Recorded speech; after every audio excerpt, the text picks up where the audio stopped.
Hello everyone, जय हिंद। आज हम बात करेंगे 13 फरवरी 2026 के करंट अफेयर को। तो चलिए स्टार्ट करते हैं आज का फर्स्ट और इम्पोर्टेंट क्वेश्चन। पहले क्वेश्चन में ये पूछा गया है कि जो महिला शांति सुरक्षा सूचक 2025 और 26 में भारत को कौन सा स्थान मिला है। तो भारत को 131वां स्थान इसके अंदर मिला है। तो अब क्वेश्चन ये है कि ये जो सूचक हैं ये किसके द्वारा निकाले गए हैं। तो ये सूचक का जो प्रकाशन है Georgetown institute for women peace and security peace research institute Oslo द्वारा ये किया गया है। तो भारत का स्कोर कितना है 0.607 के स्कोर पर भारत 131वें स्थान पर है। इस सूचकों में महिलाओं के लिए इंक्लूजन, जस्टिस, सिक्योरिटी के 13 संकेतों को आधारित पर ये जो स्कोर दिया गया है। अगर बात की जाए टॉप 3 देशों की तो डेनमार्क सबसे ऊपर है, देन आइसलैंड है, देन और नॉर्वे जो है 3 टॉप 3 देशों में गिने गए हैं। इन सूचकों में सबसे जो निचले स्थान पर है वो है अफगानिस्तान, जिसका जो स्कोर है 0.279 जो है स्कोर पाया गया है। नेक्स्ट क्वेश्चन पूछा गया है कि हाल में ही T20 विश्व कप में अर्धशतक लगाने वाले पहले भारतीय विकेट कीपर कौन बने हैं। तो उनका नाम है ईशान किशन, जो है पहले विकेट कीपर बने हैं। तो हुआ क्या है, तो ईशान किशन ने हाल में ही T20 विश्व कप में अर्धशतक लगाने वाले पहले भारतीय विकेट कीपर बने हैं। यह उपलब्धि T20 वर्ल्ड कप 2026 नीमिया के खिलाफ में उन्होंने हासिल की है। उन्होंने सिर्फ 20 गेंदों में 50 रन बनाए हैं। यह विश्व के इतिहास में किसी विकेट कीपर द्वारा सबसे तेज अर्धशतक में से एक है। T20 वर्ल्ड कप 2026 का कौन सा एडिशन है, 10वां एडिशन है। कौन कौन से मेजबान जो होस्ट देश हैं वो भारत और श्रीलंका है। कब से कब चलेगा, 7 फरवरी से 8 मार्च 2026 तक। भारत के कप्तान कौन है, रोहित शर्मा इसके भारत के कप्तान है। अगला क्वेश्चन, हाल में ही चर्चित एक पुस्तक है पार्लियामेंट के अंदर, जो राहुल गांधी हैं उन्होंने इसकी कुछ लाइनों को उठाया है और जिसकी वजह से पार्लियामेंट में बहुत सारी बहस हुई है, क्योंकि जो बुक का नाम है 4 स्टार ऑफ डेस्टिनी के लेखक कौन है। पहले तो ये देखते हैं, मनोज मुकुंद नरवाने जो हैं वो उसके लेखक हैं। इनकी जो ये बुक है ये अभी तक पब्लिश नहीं हुई, रक्षा मंत्रालय ने अभी तक ये पब्लिश नहीं की। तो 2022 में कुछ लाइनें स्कूट की आई, वो पार्लियामेंट में कोट कर दी, जिसकी वजह से ये चर्चा में रही है। उसके साथ साथ कुछ और बुक्स भी हैं, जैसे जस्टिस डिनाइड जस्टिस लॉ कंचन चक्रवर्ती द्वारा, मे अब मिलियन बर्ड्स ब्लूम जो है लॉन्च आनंद जो मिंद्रा द्वारा ये लॉन्च की गई है। Mother Mary come to me Arundhati Roy द्वारा, the Chola tiger avenger of Somnath Amish Tripathi द्वारा, operation Sindoor retired lieutenant general KGS Dhillon द्वारा, different but not less Anupam Kher द्वारा, दपन कश्मीर की संघर्ष की कहानियां इस्पात चक्रवर्ती द्वारा, wing of valour Sarvapalli Pande, above and beyond with Shiv Kumar Mohan द्वारा ये है जो पब्लिश की गई हैं। उसके बाद नेक्स्ट क्वेश्चन है, फरवरी 2026 में भारतीय वायुसेना के सबसे बड़े हवाई अभ्यास वायु शक्ति 2026 की मेजबानी कौन सा राज्य करेगा। तो उसका जो राइट ऑप्शन है राजस्थान इसका जो है अभ्यास करेगा। तो वायु शक्ति अभ्यास 2026 कहाँ पर हुआ है, पोखरान फील्ड जो फायरिंग रेंज है जैसलमेर जिला में राजस्थान में हुई है। उद्देश्य क्या है, जो ऑफेंसिव एंड डिफेंसिव क्षमता का प्रदर्शन करना। कौन कौन से लड़ाकू विमान इसके अंदर अभ्यास में शामिल हुए हैं, गोलीकांड, राफेल, MiG-29, सुखाई 30, MK तेजस, जगुआर, मिराज 2000 इसके अंदर शामिल हुए हैं। इसके अलावा स्वदेशी हेलीकॉप्टर प्रचंड ध्रुव अपनी मार्ग जो क्षमता है उसका प्रदर्शन करेंगे। उसके बाद नेक्स्ट क्वेश्चन, हाल में ही विश्व की सबसे बड़ी अनाज भंडारण योजना हेतु किन राज्यों को बालाघाट और बालागीर जिलों का पायलट जो जिला चुना गया है। तो उसका जो राइट ऑप्शन है ओडिशा और Madhya Pradesh is the right option. तो हाल में ही मध्य प्रदेश में क्या क्या हुआ है, तो मध्य प्रदेश में 2026 को कृषि वर्ष घोषित किया गया है। भारतीय सेना ने मध्य प्रदेश में पहली बार पूर्ण जो क्वांटम लैब स्थापित की है। रातापानी टाइगर रिजर्व का नाम बदलकर डॉक्टर विष्णु श्रीधर वाकानेकर जो टाइगर रिजर्व बनाया गया है, मतलब नाम बदल दिया गया है। मध्य प्रदेश सरकार ने डिजिटल इंडिया भाषण डिवीजन के साथ एक समझौता ज्ञापन MOU साइन किया है। आदिवासी जिलों की बात की जाए, भारत के पहले PPP मेडिकल जो कॉलेज शुरू होंगे और उसके बाद अभ्युदय MP जो ग्रोथ समिट का जो आयोजन है वो ग्वालियर के अंदर किया गया है। अगला क्वेश्चन, हाल में ही रक्षा अधिग्रहण परिषद की बात की जाए ने किस देश के साथ 114 राफेल लड़ाकू विमानों की डील को मंजूरी दी है। तो उसका जो राइट ऑप्शन है फ्रांस के साथ उन्होंने ये डील को मंजूरी दी है। उसके बाद फ्रांस की बात करें तो फ्रांस में 15 वर्ष से कम बच्चों के लिए सोशल मीडिया पे प्रतिबंध लगा दिया गया है। अगर देश में जन्म की तुलना में मृत्यु दर अधिक दर्ज की गई है। और इंडियन ऑयल लिमिटेड ने फ्रांस की कंपनी साफरन इलेक्ट्रॉनिक्स एंड डिफेंस के साथ एमओयू साइन किया है। पर फ्रांस के जो नए प्रधानमंत्री हैं सेबेस्टियन लिकोर्नो ने हाल में ही मंत्रिमंडल में नियुक्ति के कुछ घंटों बाद ही इस्तीफा दिया है। पूर्व राष्ट्रपति निकोलस सरकोजी को भ्रष्टाचार और सत्ता के दुरुपयोग के मामले में 5 साल की कैद की सजा सुनाई गई है। फ्रांस के फुटबॉल बॉलर जो हैं सैमुअल उमटाटी ने 31 वर्ष की उम्र में फुटबॉल से संन्यास ले लिया है। अगला क्वेश्चन, हाल में ही किस राज्य ने पुलिस ने अगर एक ऑपरेशन चलाया है, ऑपरेशन जो है प्रहार चरण 2 की शुरुआत की है? तो उसका जो राइट ऑप्शन है ये पंजाब पुलिस ने हाल में ही शुरुआत की है। उसके साथ साथ पंजाब में आदमपुर हवाई अड्डे का नाम बदलकर श्री गुरु रविदास महाराज जी हवाई अड्डा रख दिया है। मुख्यमंत्री सेहत योजना के तहत कैशलेस स्वास्थ्य सेवा प्रदान करने वाला पंजाब राज्य बना है। पंजाब की पहली डॉग सेंचुरी लुधियाना में शुरू की गई है। महिलाओं की सुरक्षा के लिए फ्रेडो ऐप का लॉन्च किया गया है। लड़कियों के जन्म के लिए सम्मान के लिए दियां दी लोहड़ी मनाई गई है। 150 श्री बाबा हरिवल्लभ संगीत सम्मेलन पंजाब में आयोजित किया गया है। पंजाब प्रदूषण नियंत्रण बोर्ड ने पहली बार जो प्लास्टिक अपशिष्ट ब्रांड ऑडिट कर प्रदूषण से निपटने की पहल की है। अगला क्वेश्चन, हाल में ही भारत की पहली म्यूजिकल रोड किस शहर में शुरू की गई है? तो उसका जो राइट ऑप्शन है वो मुंबई के अंदर शुरू की गई है। तो हुआ क्या है, यह जो म्यूजिकल रोड है मुंबई शहर में शुरू की गई है। इसका उद्घाटन मुंबई के जो महाराष्ट्र के मुख्यमंत्री द्वारा किया गया है। यह सड़क छत्रपति संभाजी महाराज कोस्टल रोड पर स्थित है। इसकी जो लंबाई है 500 मीटर है। इससे पहले ये जो म्यूजिकल रोड है 4 और देशों में बनाए जा चुके हैं। तो इंडिया 5वीं म्यूजिकल रोड बना दी गई है। तो पहला कौन सा देश है? जापान, दक्षिण कोरिया, हंगरी और यूएई के अंदर ये सड़कें बन चुकी हैं।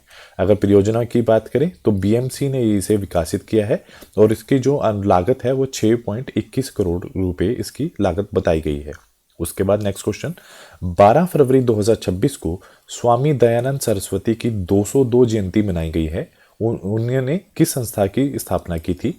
तो उन्होंने आर्य समाज की संस्था की स्थापना की थी। तो इस संस्था में उन्होंने क्या किया था? तो 12 फरवरी 2026 को स्वामी दयानंद सरस्वती की 202 जयंती मनाई गई है। उन्होंने 1875 में आर्य समाज की स्थापना की थी। 1876 में स्वराज इंडिया फॉर इंडिया का उन्होंने आह्वान किया था। वे एक महान सामाजिक सुधारक, चिंतक और आर्य समाज के संस्थापक थे। आर्य समाज एक हिंदू रिफॉर्म मूवमेंट था। उसका उद्देश्य था हिंदू धर्म में आई कुरीतियां, अंधविश्वास, पखंड को दूर करना था। लोगों को वेदों की शुद्ध जो ज्ञान की और वापस ले जाना इसका काम था। अगर बात की जाए आर्य समाज की स्थापना की 10 अप्रैल 1875 में की गई। स्थान शुरू में गिरगांव मुंबई में, बाद में मुख्यालय इसका लाहौर में स्थानांतरित कर दिया गया था। अगर बात की जाए दयानंद सरस्वती जी के बारे में, इनका जन्म 12 फरवरी 1824 में और जन्म स्थान कहाँ पे? टांकरा, गुजरात में। मूल जो नाम है मूल शंकर तिवारी और जिनका निधन है 30 अक्टूबर 1883 में इनका निधन हुआ था।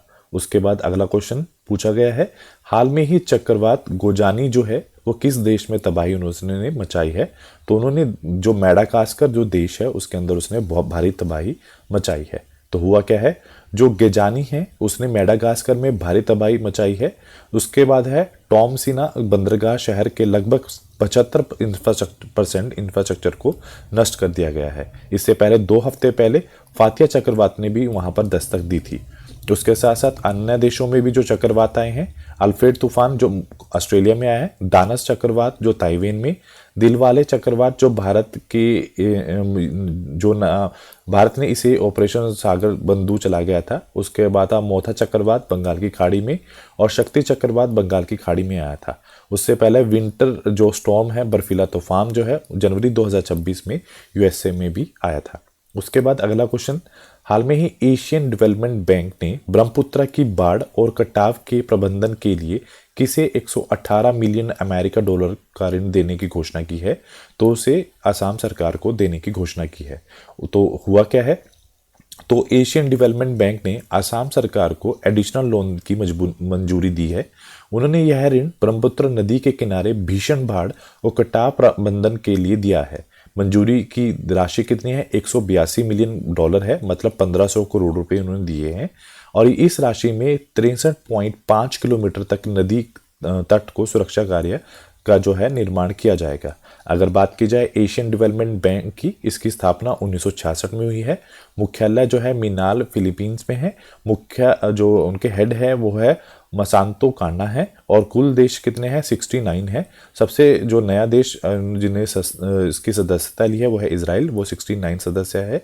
उसके बाद अगर बात की जाए एशियन डेवलपमेंट बैंक के इसे 58 जो बैठक हुई है मिलान इटली में आयोजित की गई है। एडीबी अगर बात की जाए एशियन डेवलपमेंट बैंक ने भारत के शहरी विकास के लिए 10 मिलियन डॉलर देने की घोषणा भी की थी। उसके बाद नेक्स्ट क्वेश्चन ये है कि हाल में ही जो राष्ट्रीय महिला दिवस कब मनाया गया है, तो उसका जो राइट ऑप्शन है वो 13 फरवरी को मनाया गया है। तो इसमें होता क्या है, तो महिला जो दिवस है 13 फरवरी को राष्ट्रीय महिला दिवस मनाया गया है। यह दिन स्वतंत्रता सेनानी जो उसके साथ समाज सुधारक जो हैं सरोजिनी नायडू की जयंती के रूप में मनाया जाता है।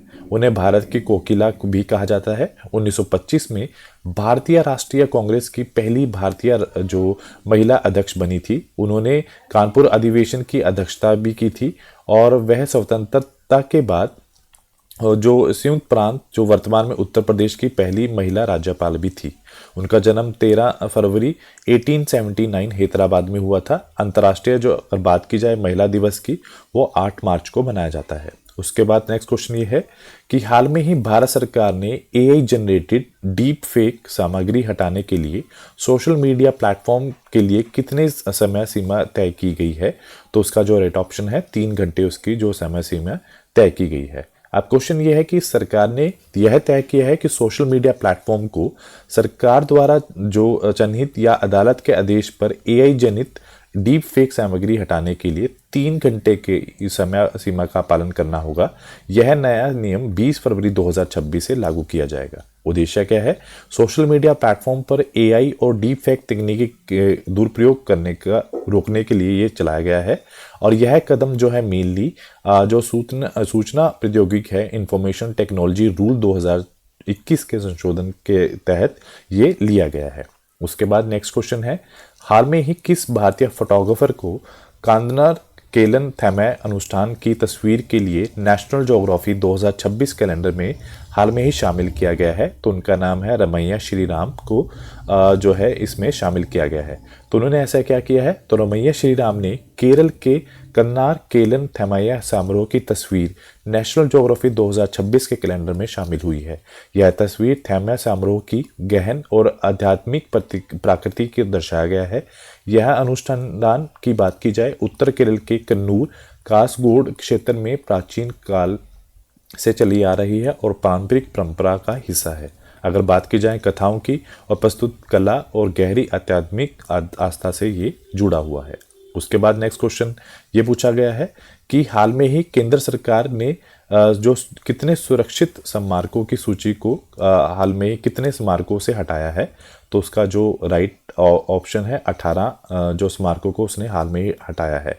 तो केंद्रीय सरकार ने 18 स्मारकों को भारतीय पुरातत्व सर्वेक्षण की जो की 3693 केंद्रीय संरक्षित स्मारकों की सूची से हटाया है। ये इसलिए हटाया गया है क्योंकि इनका कोई राष्ट्रीय महत्व समाप्त हो गया है। यह निर्णय प्राचीन स्मारक और पुरातात्विक स्थल और अवशेष अधिनियम 1958 के प्रावधान के आधार पर लिया गया है। ये भी आप याद रखें, सूची में हटाए जाने के बाद ये स्मारक अब भारतीय पुरातत्व सर्वेक्षण के संरक्षण में नहीं रहेंगे।